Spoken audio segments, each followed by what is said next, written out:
Hey guys, hope you're doing well. My name is Malhar, and welcome to the second nephrology lecture in the rapid review series. Um, yeah, so here's the index. This is what we'll be covering today: the contents of urine, urea, and its physiological role in the kidney, osmotic diuresis, water diuresis, and pressure diuresis. Quite an important concept of the glucose clearance over here. Renal blood flow and its autoregulation, the myogenic mechanism, and the tubuloglomerular feedback, where we'll be covering the renin, angiotensin, aldosterone system, which is really important for blood pressure and also for renal blood flow. Then micturition and how neurologically how it's controlled, the metabolic functions of the kidney, the endocrine function of the kidney, and it's just a small kidney joke over here to start things off regarding transplants. But anyways. So we can see in the contents of urine, what I mainly want you to notice is that there is absolutely no presence of glucose or any red blood cells or white blood cells. There is none of that. If any of that is present, those are considered as pathologic contents. Most of it is water. And then we have all the other ions, which we've dealt with in the previous neprophysiology lecture. And yeah, let's move on to this is just a yeah, just to show you the contents of the urine, just to get an idea of it. And then we move on to urea and its physiological role. So we know it's a waste product that's produced by the liver for excretion and excreted by the kidney. So it's partially reabsorbed by the proximal convoluted tubule, and it's secreted by the loop of Henle, and the collecting ducts also have some urea transporters, which I'll show you in the next slide. They're called, the urea transporters in the collecting duct are regulated by the antidiuretic hormone. And basically, when the antidiuretic hormone increases, so here ADH increases, you have, of course, its effects on water permeability and all those. But also over here, you see the urea transporters open up, it's called UT1. And they open up and allow urea to reach the interstitium. And that increases the corticopapillary gradient, and it allows more water to be drawn out of the collecting duct so that it may be put back into circulation, because the antidiuretic hormone is secreted when we are dehydrated and when we need to reabsorb more water. So when those transporters open up, they allow the urea to enter the interstitium. That creates a high osmotic gradient in the interstitium. And if there's a high osmotic gradient in the interstitium, more water is drawn towards that and then eventually into the blood and back into our circulation. And this is actually a really important part of the countercurrent multiplier. And as you can see, corticopapillary gradient is really important terms. I've explained this countercurrent multiplication system in the previous video, so take a look over there if you like. But yeah, really important system to make sure that we can reabsorb water, and we can also control how much water we want to reabsorb, and urea plays an important role. Yes, we know that urea is toxic, so it doesn't enter the blood as much. It's a really small amount that enters the interstitium, but it's really important because it helps in forming that osmotic gradient. Also, sodium and chloride form that osmotic gradient. But yeah, that's about the countercurrent multiplication system. And yeah, you can see over here how high the osmolarity gets. This 1200 milliosmoles per liter that's written is actually also the osmolarity of the interstitium. So it gets that high, from 300 goes all the way to 1200, just because urea is present, and as well as sodium chloride. And that's the essence of the countercurrent multiplication system. All right, so moving on, if we go to, I think I'll keep this here, yeah, osmotic diuresis and the glucose clearance. So osmotic diuresis occurs when the osmolarity of the urine is increased, say when you have some solutes like glucose, or yeah, mainly we're talking about glucose. And if you have a higher osmolarity in the urine, it's going to attract more water from the interstitium, from the blood, and so you end up losing more fluid. So an important thing that I want to explain over here is the glucose clearance. So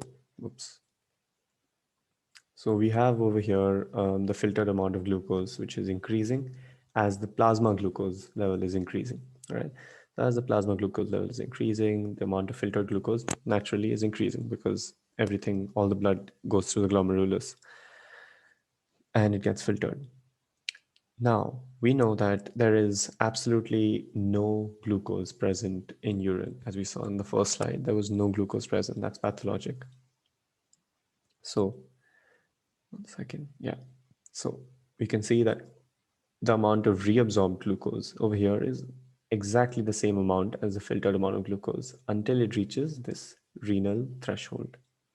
When it reaches this renal threshold, why does the curve change? Because we are talking about the glucose transporters over here, which are present in the proximal convoluted tubule. They become completely overwhelmed and completely occupied. There are no more available free glucose transporters.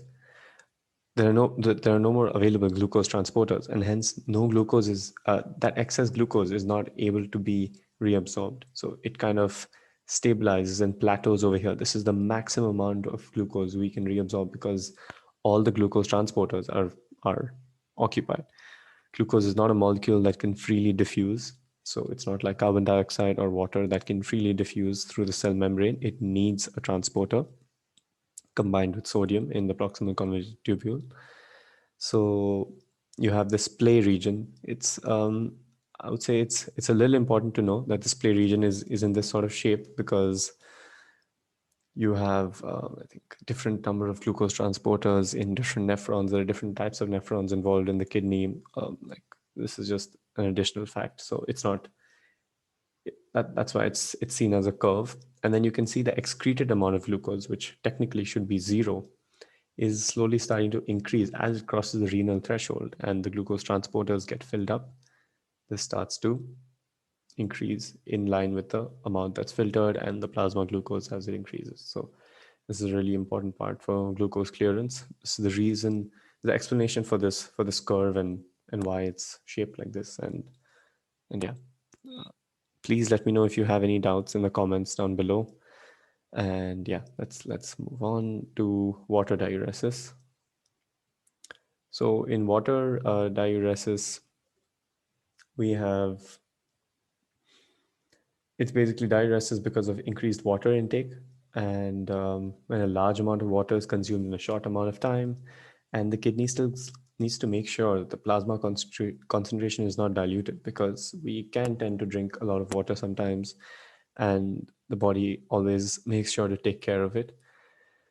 And yeah, we can see that over here, the plasma osmolarity remains relatively consistent, which is really amazing because judging by the fact that we've drunk 1 liter of water, you can see the urine osmolarity, however, has dipped a little bit after you've drunk the water. It's dipped because you shall be urinating more dilute urine, but at the same time, the urine flow rate has increased. So the volume of urine increases, but its concentration decreases.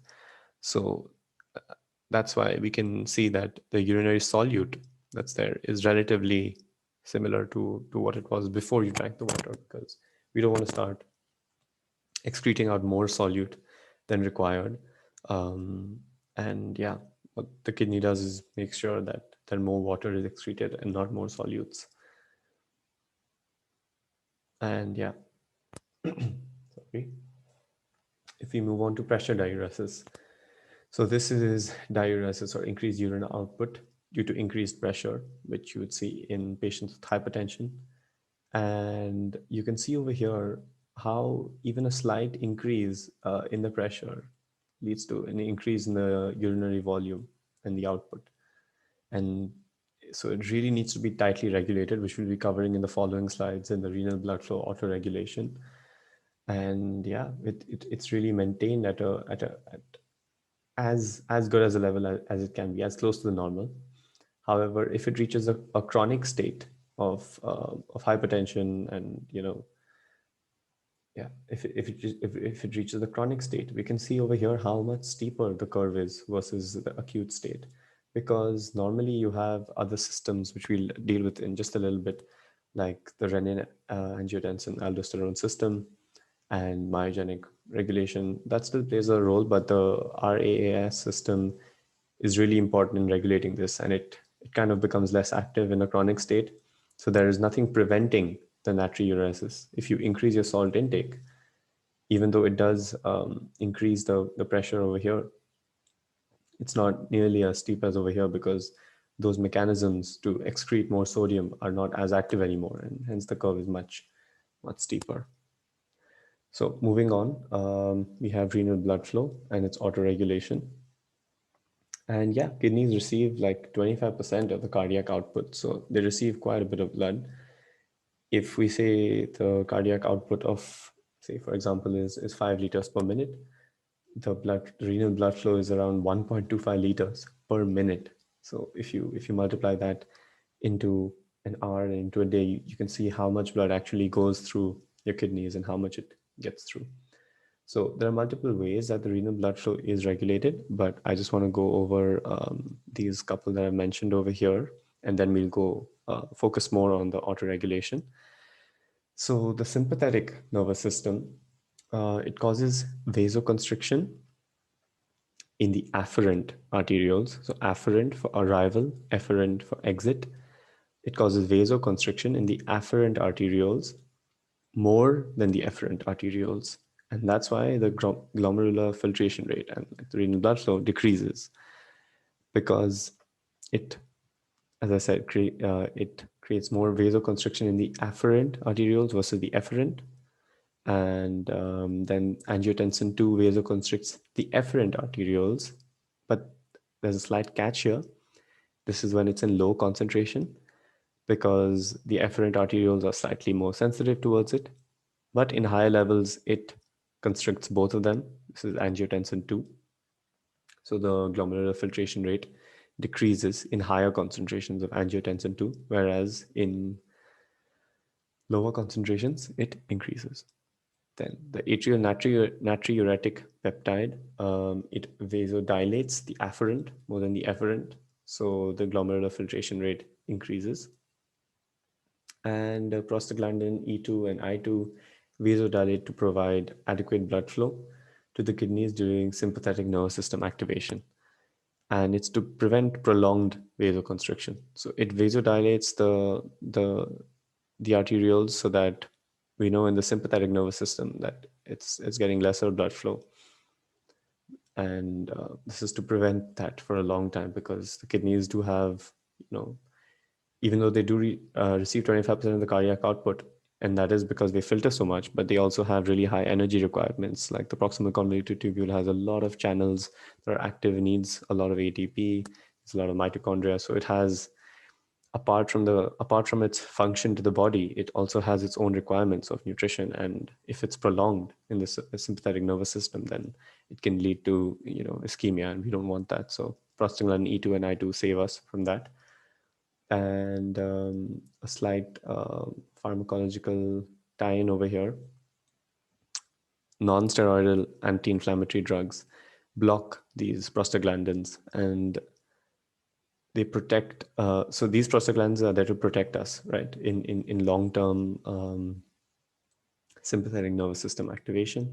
So if the patient already has a slightly weaker kidney, which you see in older people, if you give them strong painkillers for a prolonged amount of time, they're at risk of their kidneys failing, because they don't have this protective prostaglandin that's there. It gets blocked by the non-steroidal anti-inflammatory drugs like paracetamol or ibuprofen, etc. And then dopamine, it also vasodilates the arterioles in small amounts and increases the renal blood flow.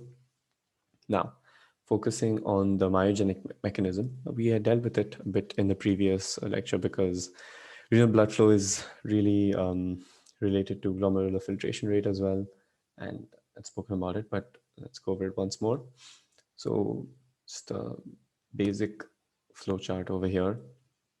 There's an increase in pressure.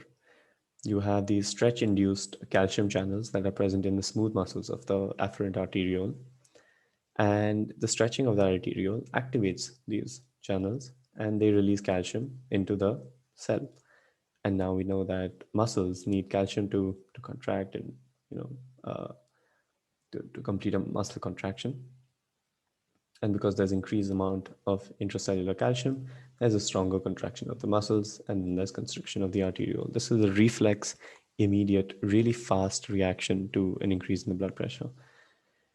Then if we move on to the tubuloglomerular feedback, which is a really, really important part and paves way for a really important system in the body. That's the RAAS system, as I mentioned, renin-angiotensin-aldosterone system. And yeah, let's start off with an example and we'll explain this nice, big, complicated picture. So let's say the blood flow decreases. Here, the blood pressure, blood flow decreases. The macula densa senses this over here because it senses that there is less sodium and chloride that's getting, that it's receiving less sodium and chloride. And because of that, the juxtaglomerular cells over here secrete renin. Just a side note, angiotensinogen is produced by the liver and it's present in the blood. So whenever renin is secreted, it's converted to angiotensin 1. Then angiotensin 1 is converted to angiotensin 2 by the angiotensin converting enzyme present in the lungs. And yeah, so that's converted to angiotensin 2, and that's the one that really, does the work, that's active. You can see a couple of steps over here from the secretion of renin. There's some conversions going on, and then angiotensin 2 is the one that has its effects over here. So first of all, it causes vasoconstriction in the blood vessels and increases the blood pressure.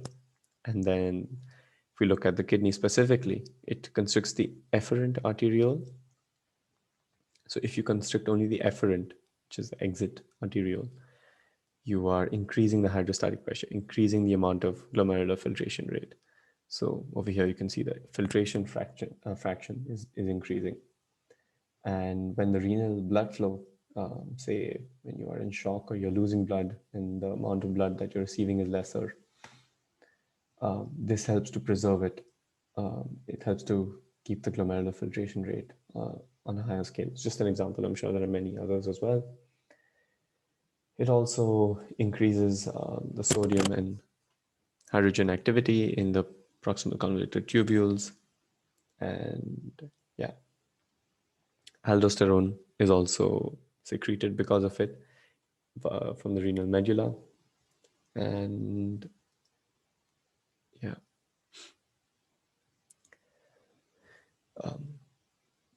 the antidiuretic hormone is also simulated to be secreted, because if we have lower blood pressure, then we want to keep a higher amount of volume in our blood, and we need antidiuretic hormone for that to reabsorb more water. And yeah, that's the tubuloglomerular feedback, really, really important system to make sure that the blood pressure is controlled and glomerular filtration rate is maintained, etc. Here we can see a summary of the hormones that are involved in the system. I wanted you to mainly focus on these because we spoke about the rest of them, but these are secreted by the atria and the ventricles of the heart, and they kind of make sure that the amount of they make sure they keep in check the renin-angiotensin-aldosterone system. They make sure it doesn't go out of whack. They make sure that the amount of renin is not. They make sure the system is not too active. Otherwise, yeah, a lot of water can be reabsorbed. A lot of sodium can be reabsorbed, and they make sure to keep that in check.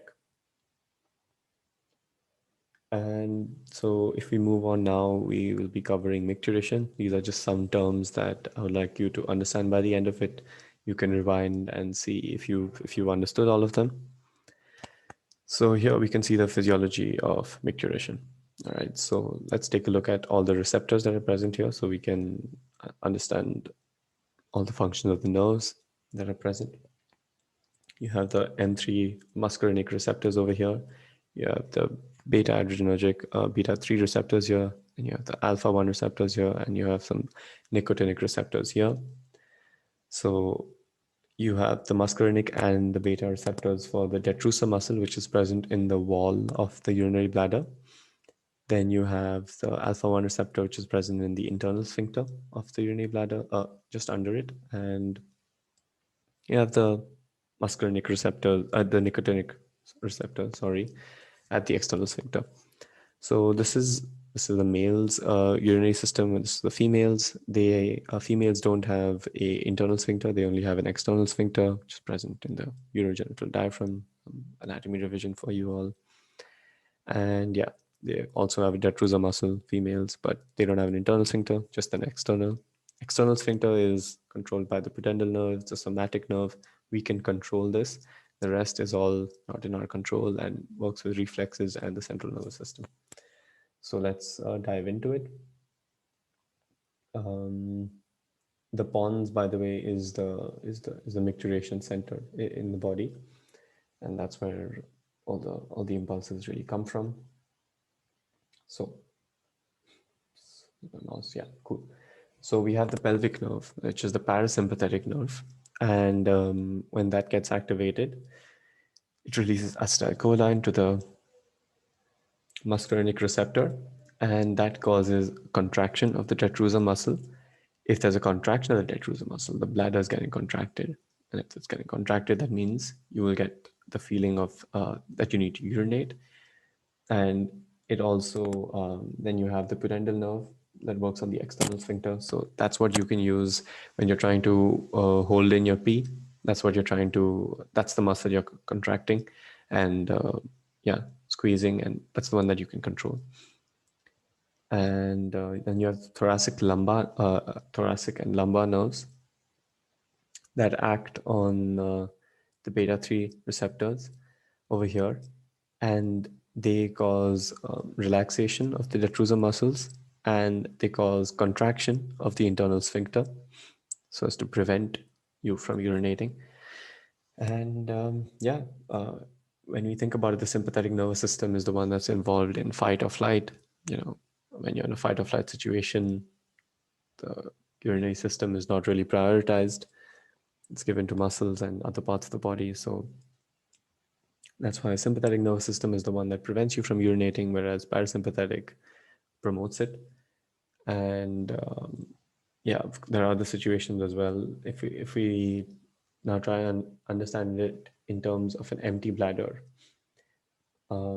there is also a fourth nerve that is not mentioned over here that provides, it's an afferent nerve. So it provides, it tells you whether the bladder is stretched or not.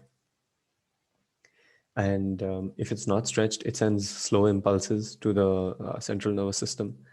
And that tells you that the bladder is not full and the sympathetic nervous system is active, and you know everything is closed, so it's all good.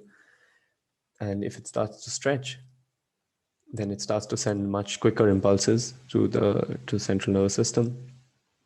And then via the parasympathetic system, you get the contraction of the bladder and the relaxation of the internal sphincter as well.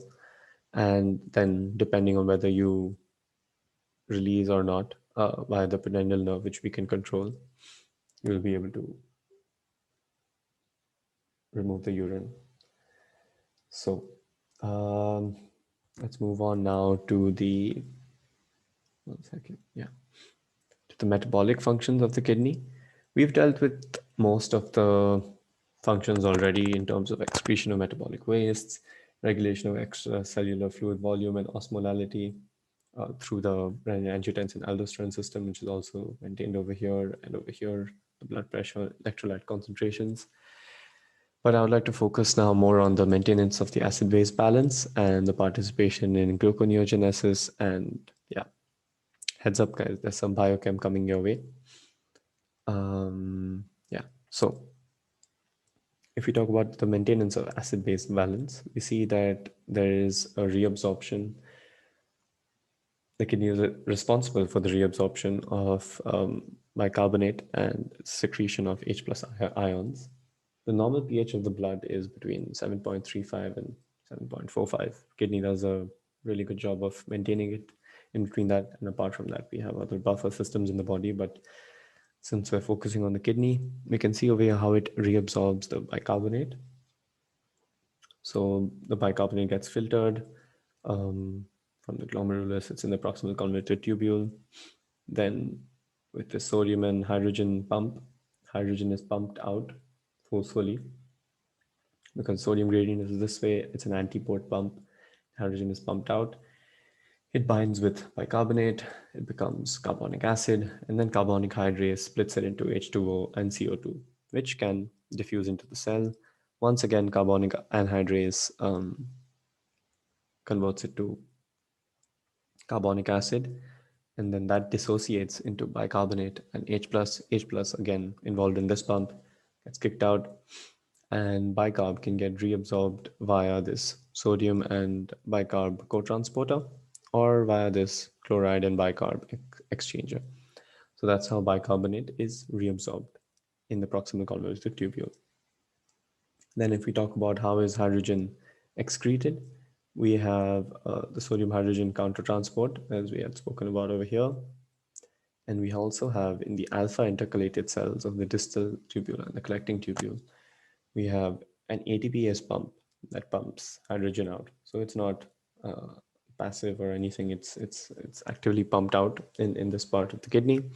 And this can also be controlled according to the pH of the blood.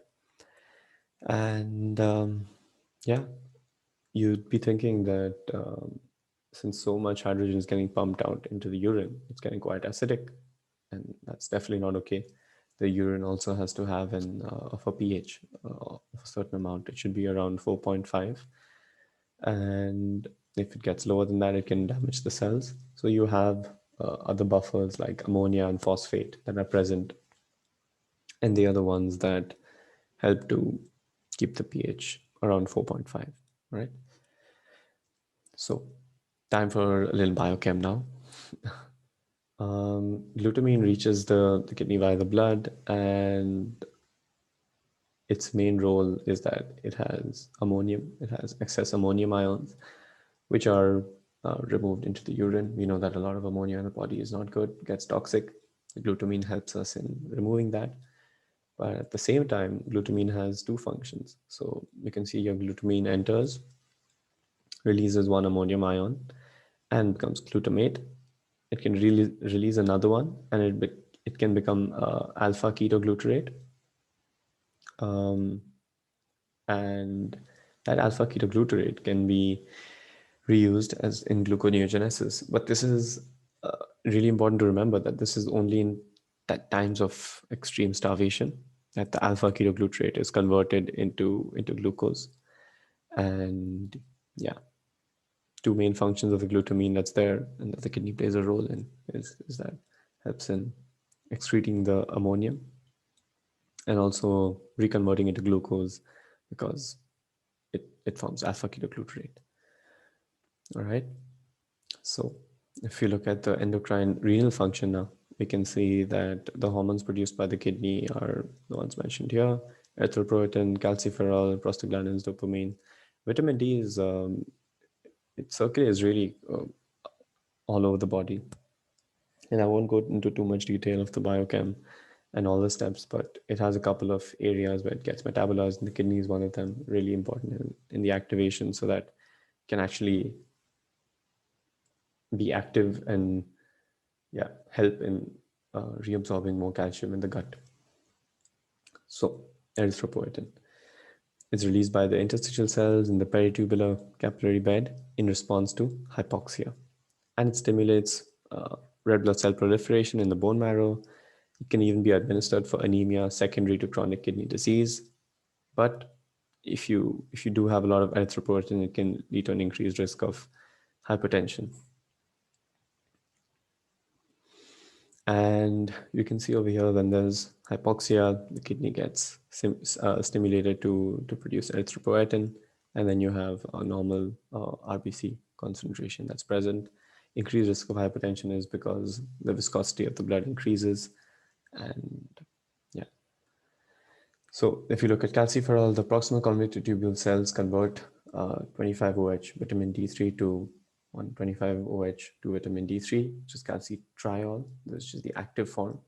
And that's when it can actually affect calcium reabsorption in the small bowel and cause more reabsorption.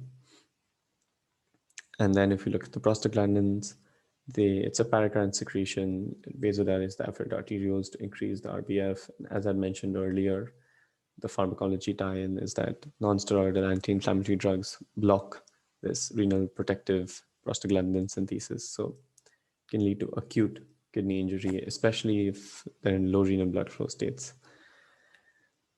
And then dopamine is secreted by the proximal convoluted tubule cells. It promotes natriuresis at low doses, and it dilates the interlobular arteries, afferent arterioles, increases the renal blood flow, but not much change in the glomerular filtration rate because it increases both afferent, it dilates both afferent and efferent arterioles. But at higher doses, it acts as a vasoconstrictor. And that's it. I hope you guys enjoyed the lecture. Please let me know if you have any questions down below in the comments. And yeah, take care, stay safe, and see you. Bye-bye.